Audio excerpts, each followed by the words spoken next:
Bienvenue dans cette nouvelle session de 15 minutes de grâce et de vérité avec le pasteur Roland Laos. Sans tarder, nous allons adorer le Seigneur de tout notre cœur avant d'écouter sa parole ce matin.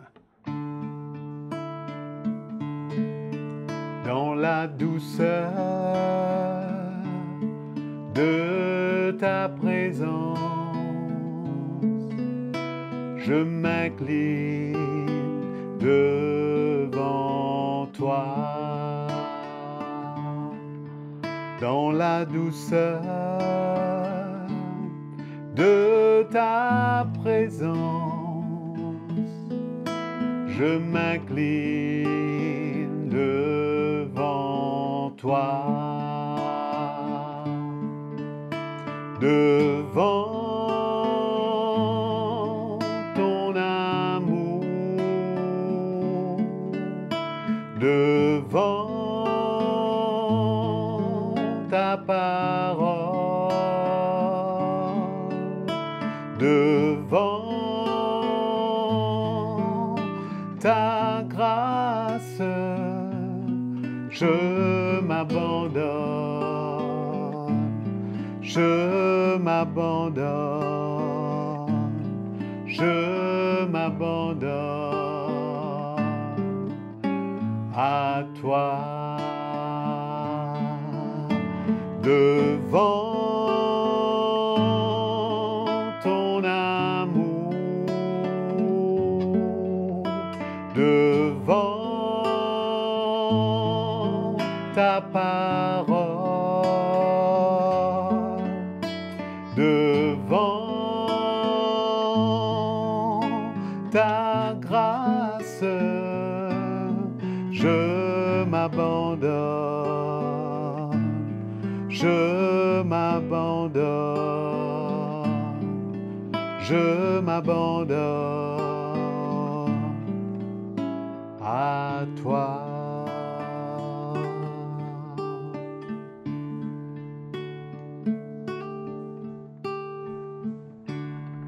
Nous allons maintenant écouter la parole de Dieu qui va sûrement nous édifier ce matin. Bonjour mes frères et sœurs, quelle joie d'être ensemble chaque jour dans ce programme de 15 minutes de grâce et de vérité. Pour vous rappeler, nous sommes dans cette série là où on parle de la vie et du comportement du croyant. Et je voudrais remercier Patrick avant tout pour le temps qu'il met à part pour nous conduire dans la louange. Et cela nous aide afin de nous retrouver dans la présence du Seigneur pour écouter sa parole. Et merci d'être à l'écoute. Nous allons parler aujourd'hui de quelle manière connaissons-nous Christ. Les premiers disciples avaient connu Christ et l'avaient côtoyé selon la chair. Aujourd'hui, aussi les chrétiens peuvent le connaître dans le naturel. Même si Jésus n'est plus là dans le naturel, même s'ils ne l'ont pas vu physiquement, selon une connaissance de la parole intellectuelle, ou bien des recherches historiques de la vie du Seigneur et du peuple d'Israël, nous pouvons voir toutes ces choses qui sont intéressantes. Nous pouvons faire ces recherches. Mais est-ce que c'est ça véritablement que de connaître Jésus-Christ? Nous allons lire dans 2 Corinthiens chapitre 5, le verset 16. Ainsi, dès maintenant, nous ne connaissons personne selon la chair, mais si nous avons connu Christ selon la chair, maintenant, nous ne le connaissons plus de cette manière. Voyez? Et c'est incroyable comment les disciples l'avaient connu, mais il y a une autre étape de connaître Christ maintenant, c'est dans l'esprit. Et c'est là-dessus que nous voulons attirer notre attention dans ce moment que nous parlons aujourd'hui. Dès que nous devenons un enfant de Dieu, une nouvelle créature en Christ, Les choses doivent prendre maintenant une tournure de l'esprit. Toute notre vie était que dans le naturel auparavant. Maintenant, ça prend une tournure spirituelle dès que nous sommes nés de nouveau. Les choses anciennes sont passées. Les choses nouvelles viennent de l'esprit maintenant. Alors, beaucoup de chrétiens essayent de toujours demeurer à vouloir connaître Jésus dans le naturel, comme une connaissance de la Bible. Et comme j'ai dit tout à l'heure, de point de vue historique. Mais ce n'est pas la priorité. On peut connaître ces choses, mais le focus du chrétien, quand il est né de nouveau, c'est que dès maintenant, c'est pour ça que la parole dit maintenant que nous sommes en Christ, il y a un autre focus. Il y a un regard de Christ dans l'esprit qui s'ouvre à notre cœur. Et nous allons lire à cet effet dans Luc chapitre 24. Nous connaissons l'histoire des disciples d'Emmaüs qui marchaient avec Jésus sur cette route d'Emmaüs et dont la parole nous dit qu'il ne leur était pas permis de reconnaître Jésus parce qu'il y avait un moment où Jésus voulait se révéler à la fin de cette marche avec eux, mais pas dans le naturel. Alors nous voyons qu'au verset 27, il est dit quand Jésus marchait avec eux et commençant par Moïse et par tous les prophètes, il leur expliqua dans toutes les Écritures ce qui le concernait. Lorsqu'ils furent près du village où ils allaient, il parut vouloir aller plus loin. Jésus voulait les tester, les éprouver. À quel degré il voulait vraiment le connaître. Et il est dit dans le verset 29, « Mais ils le pressèrent en disant, « Reste avec nous, car le soir approche, le jour est déjà sur son déclin. » Il entra pour rester avec eux. Il y avait un désir là de connaître plus de ce qu'ils avaient entendu sur le chemin avec Jésus. Et c'est comme cela que le Seigneur va se manifester à eux, où ils vont reconnaître Jésus. Pendant qu'ils étaient à table avec eux, il prit le pain et dit la bénédiction, puis il le rompit et leur donna. C'est à ce moment-là que leurs yeux s'ouvrirent et ils le reconnurent. Mais il disparut de devant leurs yeux. C'est-à-dire que la minute qu'ils ont reconnu que c'était Jésus dans le naturel, Jésus avait déjà quitté les lieux. Quel message que nous recevons ici? Que le Seigneur ne voulait plus, dès ce moment, après sa résurrection, sa mort et puis sa résurrection, d'être connu selon la chair, dans le naturel. Mais que maintenant, même s'il portait un corps spirituel, mais ce n'était pas l'attachement à Jésus visuellement. Jésus voulait maintenant que ce soit une autre étape, qu'ils le connaissent par le Saint-Esprit, dans l'Esprit. Et nous voyons qu'il y a quelque chose que nous notons ici, c'est quand il rompit le pain.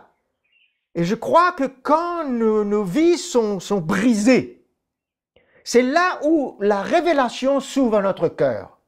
C'est là où l'Esprit de Dieu est capable d'avoir accès et de révéler Jésus à notre cœur.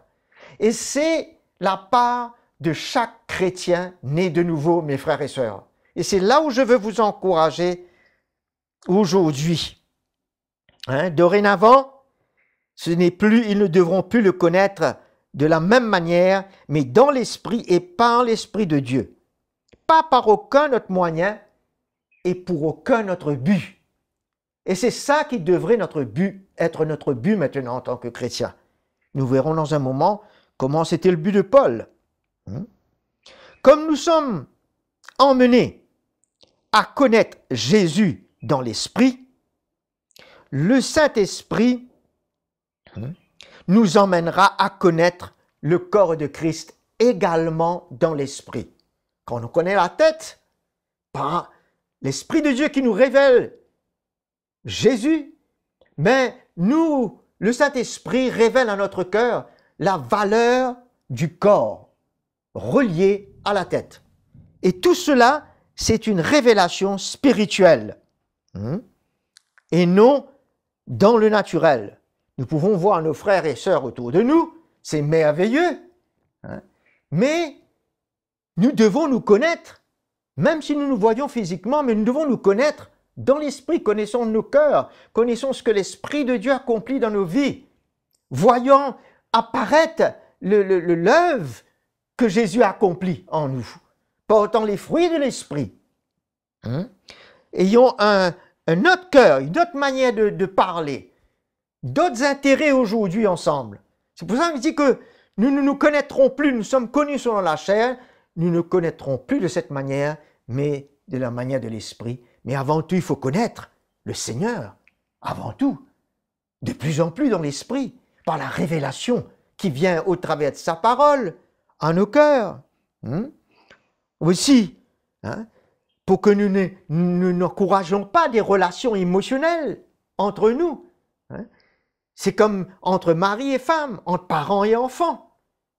De se connaître, même si nous sommes proches d'une manière familiale, mais que nous puissions être proches dans l'esprit, d'arriver à se connaître dans le Seigneur, par l'œuvre qui se fait dans chacun des membres de la famille, dans nos cœurs. Alors, nous connaissions dans nos relations familiales comme dans l'Église, dans l'esprit maintenant. 1 Corinthiens 2 nous dit,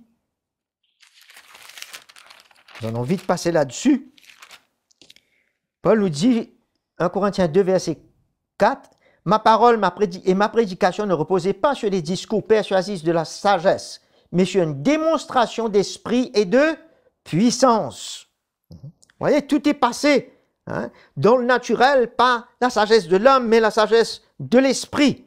Une démonstration de l'esprit que nous devons rechercher, afin que votre foi ne soit pas fondée sur la sagesse des hommes.